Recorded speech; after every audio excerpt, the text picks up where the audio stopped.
সুবর্ণভূমি resort. প্রকৃতির কোলে এবং বুড়িগঙ্গা, শীতলক্ষ্যা আর মেঘনা এই 3 নদীর মোহনায় অবস্থিত সম্পূর্ণ মনোরম পরিবেশে সময় কাটানোর জন্য আদর্শ স্থান হল এই রিসোর্ট।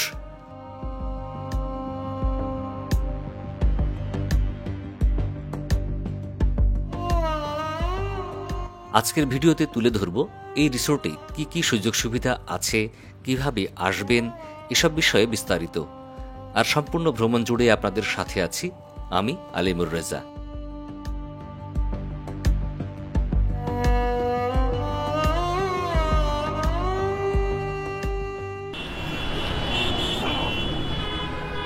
আজকে আমাদের যাত্রা শুরু হচ্ছে মোগরাপাড়া বাস স্ট্যান্ড, সোনারগাঁও, নারায়ণগঞ্জ থেকে। গন্তব্যে যাবার জন্য ঢাকা থেকে ছেড়ে আসা গাড়ি এসে পৌঁছালো। এখানে অপেক্ষমান সকলে উঠে বসলাম।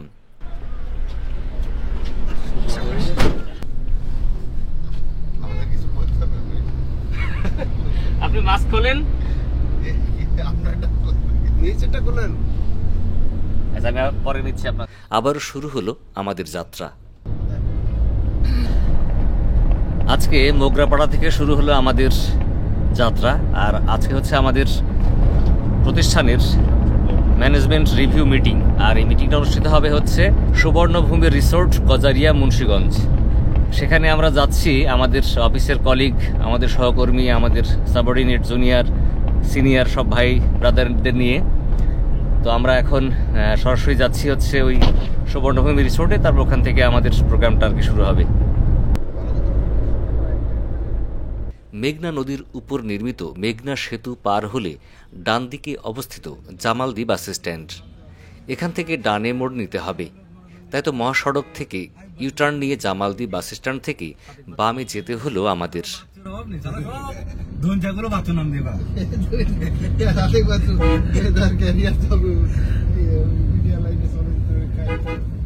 ঢাকা থেকে সুবর্ণভূমি রিসোর্ট পর্যন্ত দূরত্ব 51 kilometre. Mograpara Sonargaon bus stand থেকে দূরত্ব 14 কিলোমিটার। আর জামালদি বাস স্ট্যান্ড থেকে দূরত্ব মাত্র 8 কিলোমিটার। যে কোনো ব্যক্তিগত পরিবহনে যাওয়া যাবে রিসোর্ট পর্যন্ত।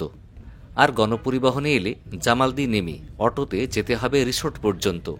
সুবর্ণভূমি রিসোর্টটি অবস্থিত মুন্সিগঞ্জ জেলার গজারিয়া উপজেলার ইসমানির চর গ্রামে। এবার সামনে একটি বেইলি ব্রিজ পড়ল। ব্রিজটি পার হয়েই আবার ডানে মোড় নিতে হবে। এখানে রাস্তাটি খুবই খারাপ, সহজে গাড়ি ঢুকতে চায় না। বড় গাড়ি হলে আরও বেশি সমস্যা।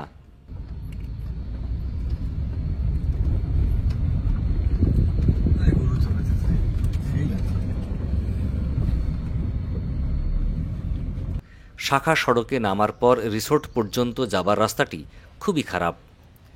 মূলত এটি ছিল নারায়ণগঞ্জ শিপ বিল্ডার্সের জায়গা। পরবর্তীতে একজন অস্ট্রেলিয়ান প্রবাসী ব্যবসায়ী জায়গাটি কিনে নিয়ে রিসোর্ট তৈরি করেছেন। কথা বলতে বলতে পৌঁছে গেলাম রিসোর্টটির প্রধান ফটকে। এখানেই আছে সকল ধরনের গাড়ি পার্কিংয়ের সুব্যবস্থা।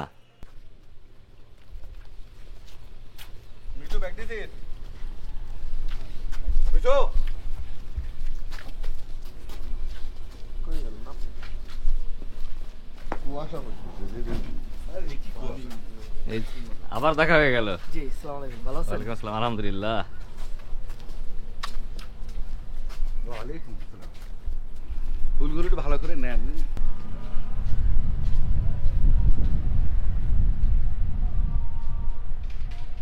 পার্কিং জোনে গাড়ি রেখে প্রবেশ করলাম ভিতরে। প্রবেশ পথের ডান পাশে আছে একটি প্লেগ্রাউন্ড, যেখানে সকল ধরনের আউটডোর গেম ও অ্যাক্টিভিটিস করতে পারবেন।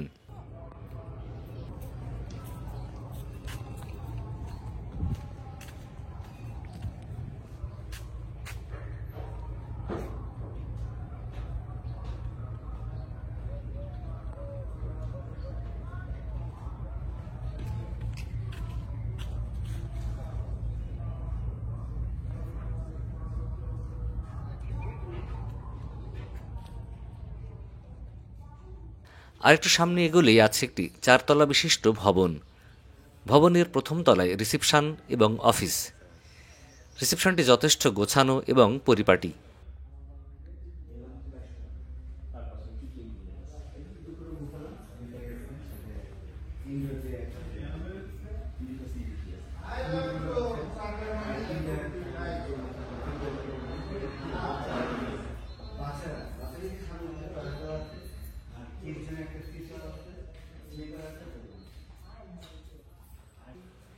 এই ভবনের দ্বিতীয় তলায় আছে অরুন্ধতী নামে একটি ডাইনিং হল। হলের ভিতরে বাহিরে মিলে মোট ৯০ জন একসাথে খাবার খেতে পারবেন। এখানে সকল ধরনের খাবার পরিবেশনের সুযোগ আছে। আছে পছন্দ মতো menu, set menu, customised menu এবং বুফে খাবারের ব্যবস্থা। এখানে প্রকৃতির সান্নিধ্যে খাবার খেতে পারবেন।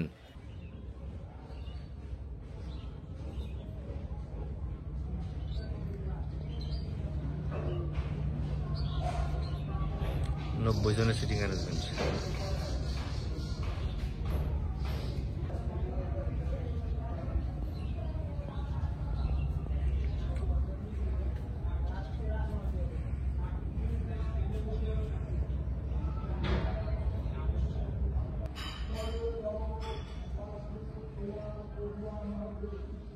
তৃতীয় তলাতে আছে ধ্রুব তারা নামে আরেকটি ডাইনিং হল। বর্তমানে এটি তালাবদ্ধ আছে, তবে প্রয়োজনে খুলে দেওয়া হয় বা ব্যবহার করা হয়। এই ভবনের একতলা থেকে অন্য তলায় যেতে হলে একটি কাঠের সিঁড়ি ব্যবহার করতে হয়। কোনো লিফট নেই, তবে প্রত্যেক ফ্লোরে নারী পুরুষের জন্য আলাদা বাথরুমের ব্যবস্থা আছে। ভবনের চতুর্থ তলায় আছে সপ্তর্ষি নামে একটি কনফারেন্স হল। এই হলে সভা সমাবেশ, মিটিং, ট্রেনিং সেশন বা সেমিনারের আয়োজন করা যাবে। এখানে আছে ৬৫ জনের বসার ব্যবস্থা। আছে নিজস্ব সাউন্ড সিস্টেম, প্রজেক্টর ও স্ক্রিন।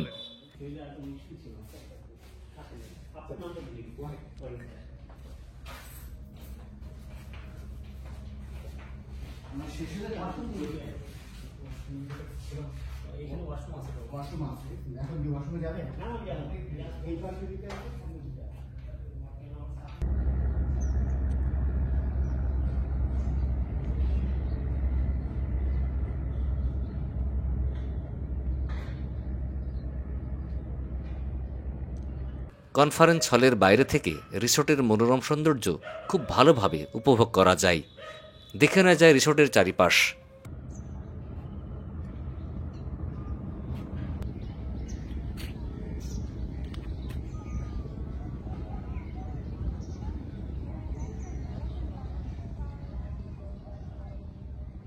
এই ভবনের নিচে আছে ছোট বাচ্চা ও শিশুদের জন্য খেলাধুলা করার নানান আয়োজন।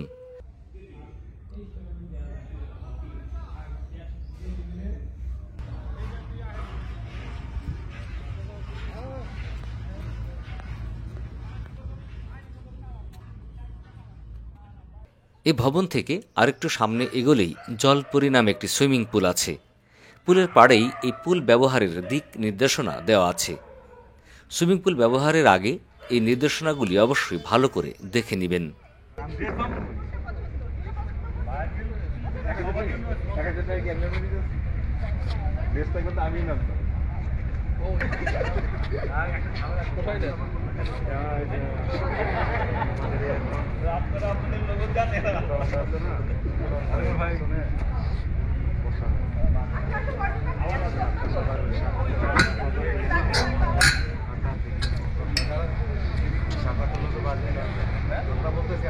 এই জায়গায় হেলান দিয়ে বিড়ি খাইতে অনেক মজা হইব।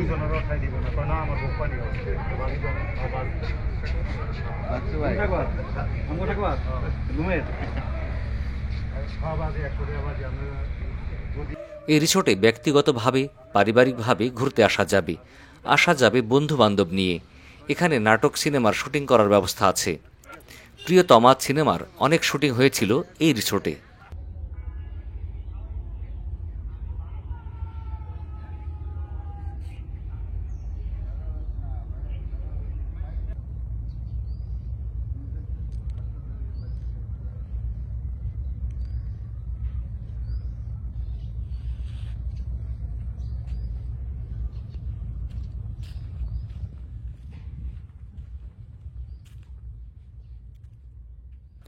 সুইমিং পুলের পাশে আছে একটি ছোট্ট কৃত্রিম লেক।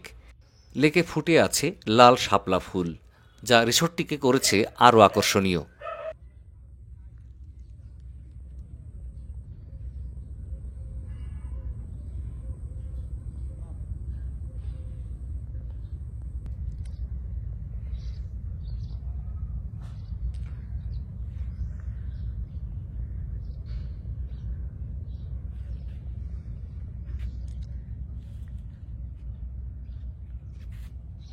এখানে পিকনিক করার ব্যবস্থা আছে, গ্রুপ ট্যুর বা কর্পোরেট ট্যুরের আয়োজন করা যাবে। এখানে আছে যে কোনো কোম্পানি বা প্রতিষ্ঠানের পক্ষ থেকে সভা সমাবেশ বা সেমিনার করার ব্যবস্থা।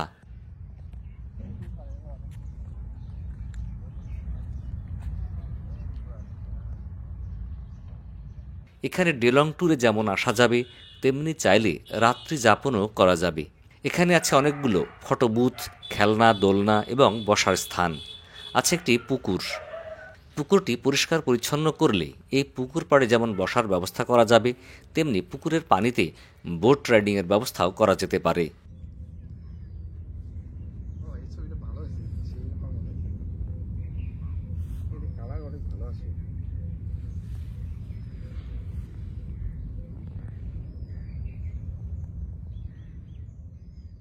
এখানে রাত্রি যাপনের জন্য আছে কটেজে থাকার ব্যবস্থা। এখানে গোধূলি বেলা, দিগন্ত ছোঁয়া, সাজবাতির রূপকথা, মেঘবালিকা এবং রোদেলা সারাবেলা নামে মোট 5টি কটেজ আছে। প্রতিটি কটেজ 2 তলা বিশিষ্ট এবং প্রতিটি কটেজে আছে 4টি করে রুম।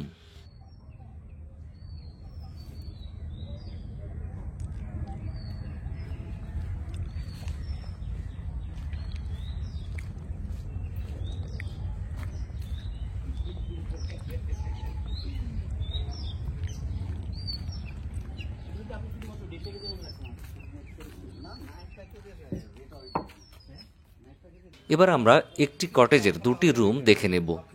রুমে আছে একটি করে মাস্টার বেড, যেখানে 2 জন থাকা যাবে। রুমে আছে আলমিরা, এসি, সোফা, সাইড টেবিল এবং ড্রেসিং টেবিল।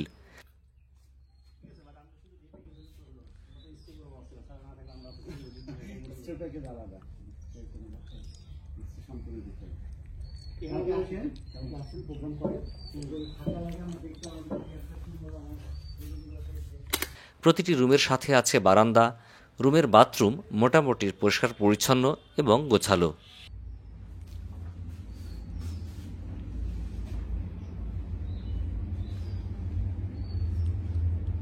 উপরে ওনারা কোথায় গেল? চলে গেছে।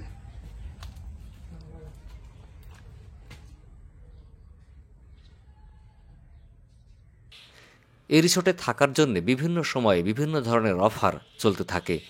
থাকা খাওয়ার প্রাইস সবসময় ওঠানামা করে, তাই যে কোনো তথ্যের জন্য যোগাযোগ করতে পারেন মনিটরে দেওয়া নাম্বারে। ভিজিট করতে পারেন তাদের ফেসবুক পেজ এবং ওয়েবসাইট। যোগাযোগের সকল তথ্য দেওয়া থাকবে ডেসক্রিপশানে।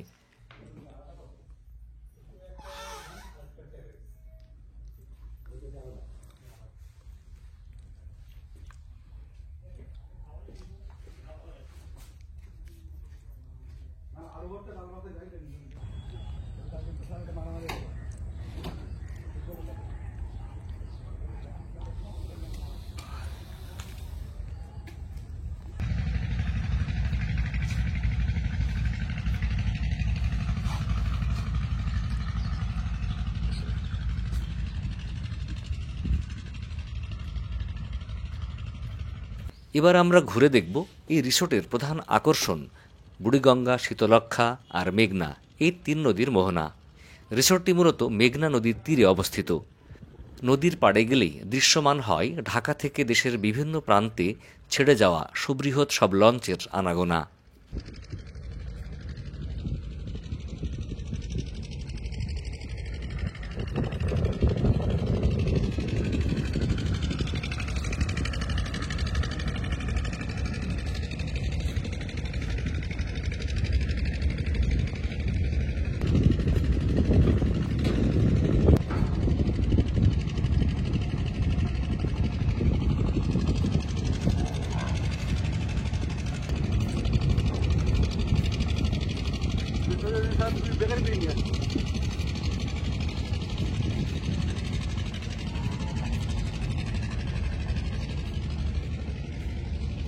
এই নদীর পাড়েই আছে একটি রিভার ভিউ ক্যান্টিন।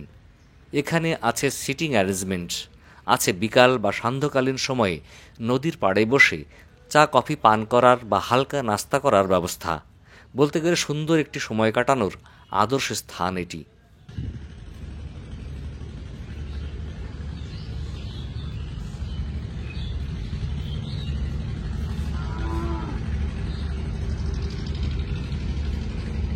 আমাদের খাবার এখানে হবে না, ওদিকে আলাদা ডাইনিং আছে। এটা একটা আলাদা একটা রিভার সাইড আর কি ক্যান্টিন। বন্ধুরা, আজ বিদায় নিচ্ছি। দেখা হবে পরবর্তীতে অন্য কোনো স্থানে।